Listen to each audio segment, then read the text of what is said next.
Bonjour mes petits pandas, j'espère que vous allez bien. Donc aujourd'hui j'ai parlé d'une vidéo sur la relation à distance en amour. Donc si vous n'avez pas vu mes vidéos d'avant, donc moi je suis originaire du sud de la France, mon conjoint de l'Indre-et-Loire, donc il y a 700 km de distance, c'est beaucoup, c'est énorme. Donc vais vous raconter un petit peu comment voilà, on s'est rencontrés, comment on tient dans le temps quand on habite aussi loin l'un de l'autre. Et donc voilà, c'est parti. Donc comment on s'est rencontrés? Donc il faut savoir que moi j'avais 25 ans, j'en ai 34 actuellement, donc ça fait presque 10 ans qu'on est ensemble. Lui il a un an de plus que moi, donc à l'époque j'étais en couple, ça ne se passait absolument pas bien. C'était plus de la colocation qu'autre chose. J'avais également mon entreprise dans le sud, donc c'était compliqué de prendre des vacances aussi. Lui, il pouvait descendre un peu plus souvent. Donc en fait, on s'est rencontrés sur internet. C'était quelqu'un de très très gentil. Et on a parlé en fait pendant un an avec un groupe d'amis. Et je me disais, bah, il est loin, mais c'est vrai que c'est bien d'avoir quelqu'un qui t'écoute, ce genre de choses. Et du coup, bah, on a décidé de se rencontrer en vrai, tout simplement pendant mes vacances, chez une amie en commun, et ça a été le coup de foudre. Donc c'est vrai que voilà, ça allait pas dans mon couple, donc je me suis séparée. Voilà, moi il était hors de question que j'ai deux personnes à la fois, ça c'est pas possible pour moi. Donc je me suis séparée, on s'est retrouvés une deuxième fois, on a pris le temps de se connaître, voilà, il venait un petit peu chez moi, j'allais un petit peu chez lui. Et voir si ça collait, parce que bon, 700 km, vous prenez pas la décision sur un coup de tête. Donc, eh ben, écoutez, la deuxième fois, ça a été aussi le coup de foudre, ça a confirmé la première.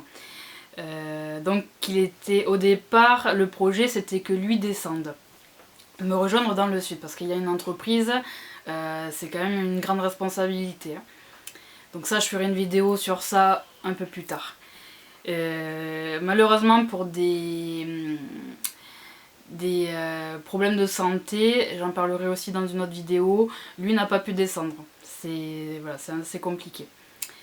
Donc comment on a tenu, donc je vais aussi vous dire son ressenti à lui. Donc il sera pas sur la vidéo parce qu'il ne souhaite pas être filmé, ce que je comprends tout à fait, que je respecte. Donc je lui ai posé la question et je vais vous dire exactement ce qu'il m'a dit. Donc pour lui, comment on tient quand on habite aussi loin l'un de l'autre? C'était en fait me plonger dans mes passions. Donc lui c'est la calligraphie, la lecture. Il fait aussi de l'infographie, il adore ça. Donc il passait son temps sur ça. Voir ses amis aussi pour passer le temps, parce que vraiment c'est très compliqué quand vous voyez pas votre chérie. En fait vous avez qu'une chose, c'est passer du temps avec. Moi de mon côté, alors c'était un peu des deux côtés aussi, c'était de se téléphoner souvent, faire des visios. Ça c'est vrai que tous les soirs on se fait des visios vraiment. Quand vous n'avez pas la présence de votre conjoint, vous faites avec ce qui existe, et on a de la chance, c'est que vraiment les visios à l'époque ça n'existait pas, il y a encore plus longtemps que ça. Donc non, c'est quand même bien. Le travail, c'est vrai que quand vous êtes entrepreneur, c'est pas des semaines à 35 heures, c'est beaucoup plus. Donc je m'occupais pas mal quand même. C'était d'écouter de la musique aussi, quand vraiment c'était compliqué, que je le revoyais partir avec le train, j'avais juste envie d'une chose, c'était de le rejoindre. C'était pas possible. Donc je m'écoutais de la musique. J'avais aussi un animal, j'avais un petit chien, donc ça aussi, la présence d'un animal, ça aide énormément. Donc j'avais déjà cet animal avant qu'il arrive, il a très bien accepté. Hein. Donc mine de rien, un animal, c'est une responsabilité, il faut le sortir, il faut s'en occuper, c'est tous les jours, jour et nuit. Et après, c'était d'avoir des projets à côté. Donc des projets, moi c'était voilà, c'était l'entrepreneuriat, c'était d'acheter mon appart, donc j'avais déjà mon appart, voilà, des petites choses comme ça, et de visualiser aussi plus tard avec lui, de s'accrocher à ça en fait, ça aide beaucoup. Donc une autre question, c'est est-ce que c'était dur à vivre? Donc ça rejoint un peu ce que j'ai dit avant. Donc pour lui, oui, au début, on a un sentiment de vide. Donc ça rejoint un peu ce que j'ai dit aussi. La sensation que c'était enlisé, que ça durait, parce qu'il faut savoir qu'on a été loin l'un de l'autre pendant 3 ans. pour des raisons médicales, parce que son dossier médical était coincé. Donc je ferai une vidéo sur ça aussi, parce que sinon ça va être trop long. Donc il n'a pas pu descendre comme c'était prévu, parce que c'était complètement bloqué. Donc de mon côté, ça a été dur au début, mais beaucoup plus après. C'est vrai que moi, 3 ans, honnêtement, j'aurais pas fait un an de plus. J'ai pris la décision de monter et de le rejoindre, parce que le problème était bloqué, hein. Son dossier médical était bloqué, on pouvait pas le transférer dans l'Hérault. Donc c'est moi qui ai pris la décision de monter, qui ai pris la décision d'arrêter mon activité. Ça a été très compliqué, j'ai tout quitté, j'ai quitté ma famille, j'ai quitté mes amis, mais j'ai aucun regret. C'est quand même une décision qui n'est pas facile à prendre, il faut bien se rendre compte de ce qu'on perd. Quand vous déménagez dans une autre région à 7 heures de route, 7 heures de route, 700 km, voilà, vous voyez, quand vous avez l'habitude de voir votre famille tous les week-ends, là c'est une fois dans l'année, voire une fois tous les 2 ans. Donc ça a été beaucoup plus dur plus tard. Ouais. C'est vrai que la 3e année, au début c'était dur quand je le voyais partir du train. Après c'était long. Après moi j'avais envie de vivre avec. Enfin, vous avez des projets qui mûrissent. Quand vous êtes 3 ans avec quelqu'un, c'est quand même pas mal. On parle pas de 3 jours ou 3 semaines ou 3 mois. Là c'était 3 ans. Donc l'envie de créer quelque chose à deux, l'envie de créer une famille aussi, c'est un projet important aussi pour nous deux. Ensuite, l'aspect financier. Alors, l'aspect financier, quand vous avez autant de kilomètres à faire, lui avec sa maladie, malheureusement son handicap, il ne peut pas conduire. Donc il dépendait du train principalement. Vous n'avez pas forcément des trains directs. Donc le seul train direct était forcément pas donné. C'était 5h30 de route, sinon vous faites 8h30 facilement pour se rejoindre. Moi c'était la voiture, c'était le péage qui n'est pas donné. Alors oui vous pouvez éviter le péage, mais alors là vous mettez 9 heures de route, enfin vous rallongez quoi, au lieu de 7 heures, c'était pas possible. Voilà, le plein d'essence, l'usure de la voiture, ce genre de choses.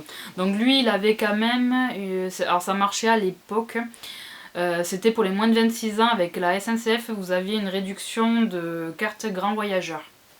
C'était toujours bon à prendre. Mais c'est sûr que c'était quand même un sacré budget.